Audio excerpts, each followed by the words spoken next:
The last light of the sun stretched thin across the quiet neighborhood, melting into streaks of gold and violet. The houses stood still, their windows reflecting the fading warmth, while the air carried the faint scent of freshly cut grass. The world was settling in for the night, slow and peaceful, until it wasn't. Tom Hensley took slow, measured steps down the sidewalk, his breath steady, his thoughts distant. The rhythm of his movements had always soothed him, a habit ingrained over the years. But tonight something felt different. A strange heaviness pressed against his chest, like an invisible weight. His fingers twitched, brushing against his shirt, and for the first time in years he felt uneasy. Then it happened. His body tensed, his legs faltered, and before he could take another breath, the world tilted. His vision blurred, his knees buckled. And then, nothing. The silence of the street was shattered by a sharp, panicked bark. Max leaped to his side, his golden fur bristling as he circled Tom's motionless body. His ears twitched, sensing something was wrong. He nudged Tom's face, whined, then pressed his nose against his chest. No response. The fear in Max's eyes deepened. With a sudden urgency, he began to act. Paws pressed against Tom's chest, rhythmic and deliberate. A push, a pause, a push again. Just as he had been taught long ago. His whimpers turned to barks, sharp and pleading, each one an urgent cry for help. But the street remained still. Behind a curtain, a shadow shifted. A neighbor, half curious, half concerned, peeked through the blinds. Just a dog, they thought. Probably just confused.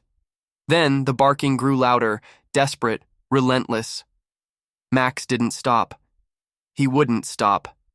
Another neighbor cracked open their door, squinting into the dim light. Their gaze fell upon the fallen man, the dog frantically. Working, and in an instant everything changed.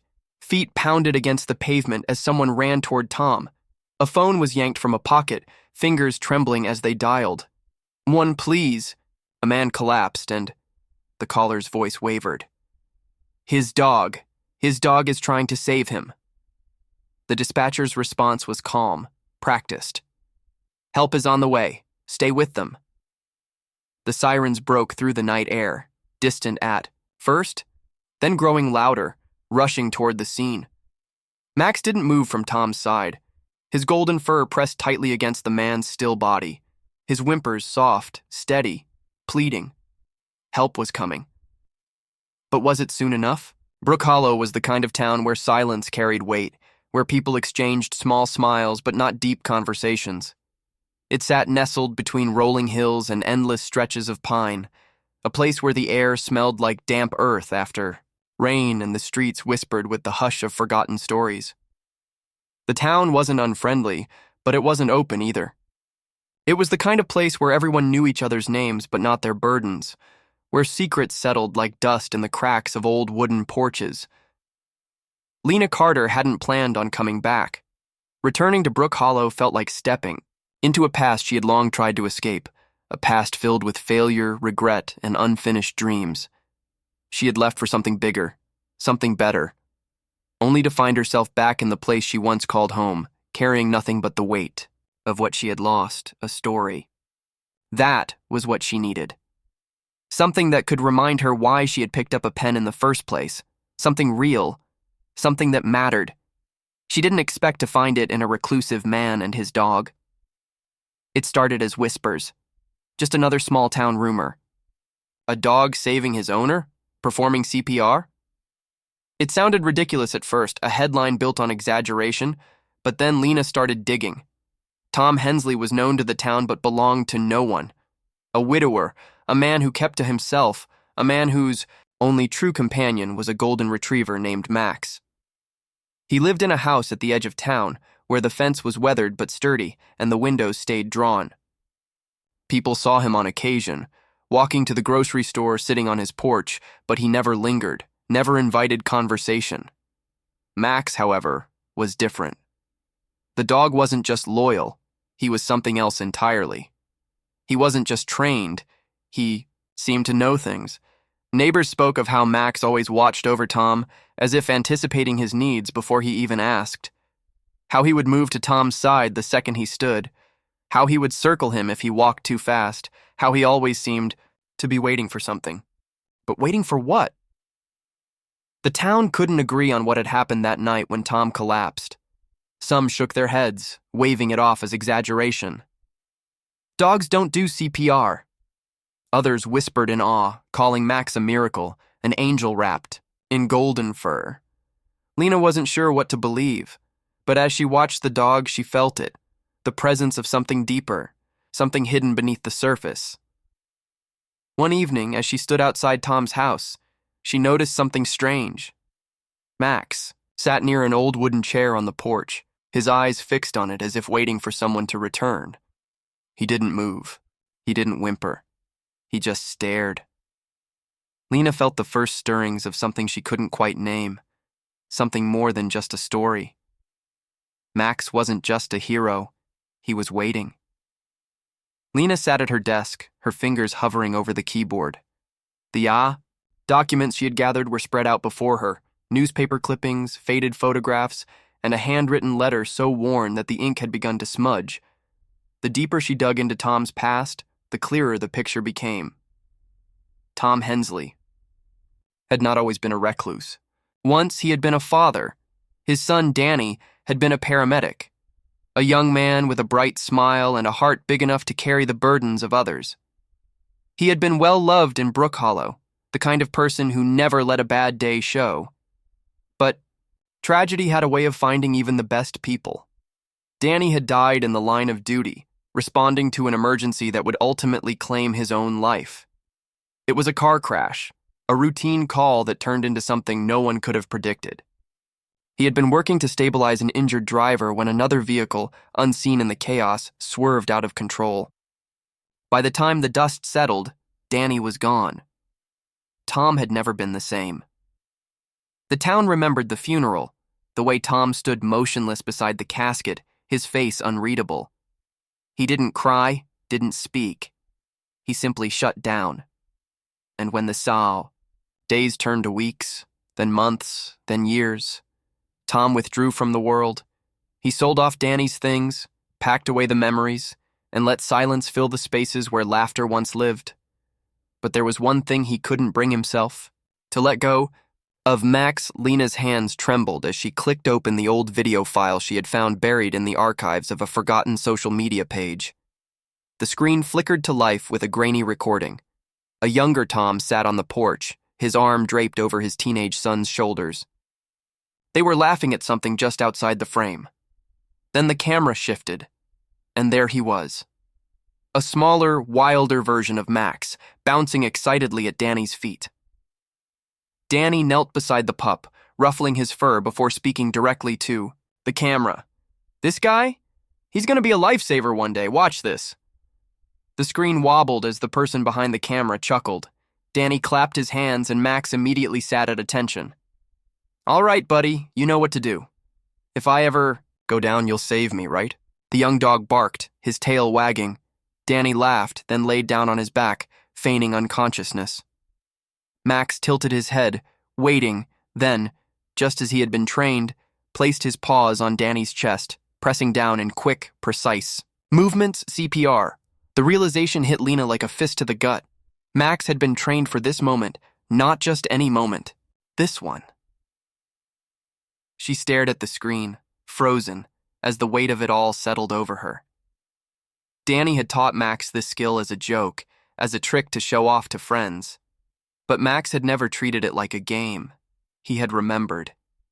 Even after Danny was gone, even after Tom shut the world away, Max had kept practicing.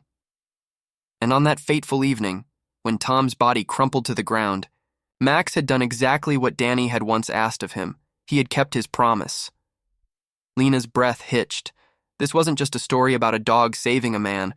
It was about a bond that never broke, a love that never left, a promise that never faded. She closed her laptop, swallowing the lump in her throat. Max wasn't just a hero. He was a son's last gift. The room stirred. A woman near the front stood. Max is a hero, she said firmly. He didn't just save Tom, he's been watching over this town for years. Others nodded in agreement. Then, just as quickly, another voice cut in. It was luck. A dog doesn't just wake up one day and decide to do CPR. This whole thing has been blown out of proportion. Lena tightened her grip on her notepad. She had spent weeks speaking to people Max had helped. The lost child he guided home, the elderly woman he walked beside every morning, the neighbor he had barked at moments before a ladder slipped. She had seen it with her own eyes. Max wasn't just another dog, but proving that was the challenge. Dr. Blackwood stood. He was composed, but there was something tight in his posture, something unspoken in the way he gripped the edge of the table. Ladies and gentlemen, I respect what this dog means to some of you, he said. But I am here to present facts, not emotions. CPR requires an understanding of pressure, timing, and human anatomy, things a dog cannot possibly comprehend. He turned toward Tom. With all due respect, Mr. Hensley, your collapse was a crisis, not a controlled test. What Max did was instinct, not knowledge, not CPR. A hush fell over the room. For a moment, even Lena wasn't sure how to respond. But then, Tom moved. The old man struggled to his feet, gripping the table for support. His breath was uneven, but when he spoke, his voice was clear. My son, Danny, was a paramedic, he said. He saved lives. And when he wasn't out on calls, he was here, teaching this dog things most of us never noticed. Tom looked down at Max, his weathered hand, resting on the dog's head. Max isn't just a dog to me. He's a part of my son. The last piece of him I have left. His voice cracked. And if Danny were here today, he'd tell you the same thing I am. Max knew exactly what he was doing. The silence that followed was different now. It was no longer doubt. It was understanding. Then, someone whispered, "Let the dog show us." Lena's heart pounded. She turned to the officials. "Let Max prove it." The room held its breath as Tom hesitated, then nodded.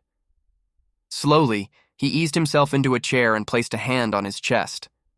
The moment he went still, Max tensed. His ears perked, his body stiffened. Then, as if awakening a memory buried deep within him, he moved. A push. A pause. A push again.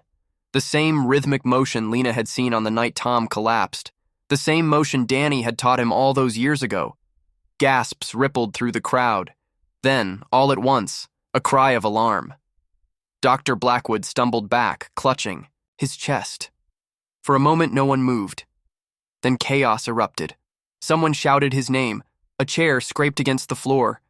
A woman ran toward the door, yelling for help, and in the center of it all, Max bolted forward. The golden retriever nudged Blackwood's face, his whimpers urgent. Then he pressed his paws against the doctor's chest, again and again. Lena's article spread like wildfire, igniting discussions far beyond the quiet borders of Brook Hollow. News outlets picked it up, talk shows debated it, and online forums buzzed with theories. Some called Max a miracle, a testament to the intelligence and emotional depth of animals. Others dismissed it as a hoax, a dramatic exaggeration meant to grab headlines. Experts weighed in, their voices filling television screens and social media feeds. Dogs can detect medical conditions, but CPR? That's pushing it. Look at the footage. This dog is actively performing chest compressions. That's not just instinct. It's impressive, sure, but let's not assign human abilities to an animal. Brook Hollow, a town that had always thrived in quiet anonymity, suddenly found itself in the spotlight. Reporters arrived with cameras, knocking on doors, looking for anyone who had an opinion, and in the center of it all was Tom and Max. Tom never wanted attention. His life had been one of quiet routines and deliberate isolation. Now, he couldn't walk to the grocery store without seeing his face on a newspaper stand. He couldn't sit on his porch without hearing a car slow down, strangers staring, cameras flashing, and Max, his loyal, steadfast companion, was no longer just a dog. He was a controversy. The situation escalated when animal control got involved. Officials arrived at Tom's house with polite smiles and formal paperwork, asking questions that made his hands tremble. Has Max been officially trained as a service animal? Are you confident that his actions were voluntary and not a distress? Response? Given the growing public concern, we're considering a full evaluation. Tom sat stiffly in his chair, his fingers curled into the fabric of his jeans. They weren't just asking questions, they were looking for a reason to take Max away. Lena could see it in Tom's eyes. The exhaustion, the fear. He was a man still recovering from a brush with death, now being forced to defend the only thing that had kept him alive. And she felt the weight of it pressing down on her. She had written the story. She had brought the attention. And now, because of her, Max was at risk of losing the only home he had ever known. Tom barely spoke. He had never been a man who knew how to fight back, and Lena? She wasn't sure if she had made a mistake she couldn't fix, but the real storm was yet to come. Dr. Raymond Blackwood, the head of the local veterinary board, emerged as the loudest voice against Max. He wasn't just skeptical, he was angry. The public needs to stop romanticizing this, he said in a press conference. What happened that night was not CPR. It was not a trained, conscious act. It was a dog responding to distress. Nothing more. But there was something deeper behind his words. Because Dr. Blackwood wasn't just following policy, he was fighting his own ghost. Years ago, he lost his father to a heart attack. A sudden collapse, just like Tom's. But that night, there had been no dog to save him. Just a helpless son who knew all the medical procedures in the world and still couldn't stop it from happening. To him, Max wasn't a hero. He was an insult. A reminder of the cruel randomness of life. How could a dog do what a trained doctor could not? And so, his fight wasn't just about regulations. It was about proving that what happened to his father had been unavoidable. That no miracle had been stolen from him. Because if Max really had saved Tom, then maybe his father could have been saved too, and that was a truth Dr. Blackwood wasn't ready to face. The town hall was packed, a sea of tense faces filling every chair, lining the walls, standing at the back. The air was thick with murmurs. Some hushed and anxious, others sharp with skepticism.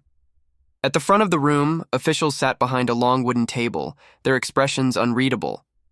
They had gathered for one reason, to decide the fate of a dog who had done the impossible. Lena scanned the crowd, feeling the weight of what was about to happen. This wasn't just a hearing. This was a battle between belief and doubt, between the past and the future. Max lay at Tom's feet, his golden fur brushing against the old man's worn boots. Tom's hands trembled as he rested them on his lap, his breathing slow and deliberate. The noise, the attention, it was overwhelming. But he wasn't leaving. Not without a fight. An official cleared his throat. We're here to discuss the case of Max, a dog who, according to reports, performed an act that many claim is beyond a canine's capabilities. The question before us is whether this animal should be subject to further evaluation or remain in Mr. Hensley's care. The same dog Blackwood had tried to remove was now trying to save him. The room was frozen in shock. Lena felt the air shift, the disbelief crack into something else. Max didn't hesitate. He didn't wait for permission. He just kept his promise. Doctor. Blackwood awoke to the rhythmic beep of a heart monitor, the sterile scent of antiseptic filling his lungs. The hospital room was quiet, save for the gentle rustling of curtains shifting in the morning breeze. His body felt weak, his chest sore, yet he was alive. For a long moment he stared at the ceiling, memories flashing in fragments. The town hall, the debate, the sudden crushing pain. And then, the dog. He turned his head slightly and found Tom sitting in the chair beside his bed, arms folded, his weathered face unreadable. But it wasn't Tom that caught his attention. It was Max. The golden retriever lay curled up near the foot of the bed, his tail flicking lazily, ears perking as their eyes met. He was watching, still guarding. Dr. Blackwood let out a slow breath, his fingers tightening against the sheets. "He saved me," he murmured. Tom gave a small nod. "Yeah, he did." Silence stretched between them, heavy but no longer hostile. Dr. Blackwood cleared his throat. "All my life I've trusted science. Facts, logic, and yet," he exhaled sharply, shaking his head, "I spent years convincing myself that no matter what I did, my father couldn't have been saved, that I wasn't to blame." His gaze flickered toward Max. "Then this dog comes along and does the one thing I couldn't." Tom's voice was quiet but firm. "Maybe it wasn't about saving you." Blackwood frowned. "Maybe it was about showing you it was never your fault to begin with." The weight of those words settled over him, pressing against the wounds he had long ignored. And for the first time in years, Dr. Blackwood let go. The next morning, the town gathered outside the hospital as the news spread. Dr. Blackwood was dropping the case against Max Brookhollow, once divided, now stood united. No one questioned Max anymore. No one debated whether it was instinct or something greater. The dog who had once been a controversy was now a symbol, a reminder that sometimes love is stronger than reason. Tom found himself surrounded by neighbors he hadn't spoken to in years. Old friends came by, some shaking his hand, some clapping him on the back. A few simply stood with him, no words needed. Lena watched from a distance, notebook in hand. Her article had started as a story about a dog, but it had become something so much bigger, a story about second chances. A few weeks later, she visited Tom's house one last time. The porch looked different now, brighter somehow. Maybe it was just the light, or maybe it was the way Tom sat a little taller, a little lighter. Max lay beside Danny's old chair, his golden fur catching the afternoon sun. But this time, he wasn't watching, wasn't waiting. He was simply resting. Tom glanced at Lena, his lips tugging into a rare smile. "I think he knows," he said softly. For the first time, Lena believed it too. As she walked away, the morning light filtered through the trees, warming the home that once felt so cold. Max lifted his head, his eyes following the sky. Then, with a content sigh, he closed them again. Tom whispered, "You kept your promise, buddy." The past had healed. The future lay waiting. And in the quiet town of Brookhollow, one small act of love had changed everything. Even the smallest act of kindness can spark a movement that changes everything.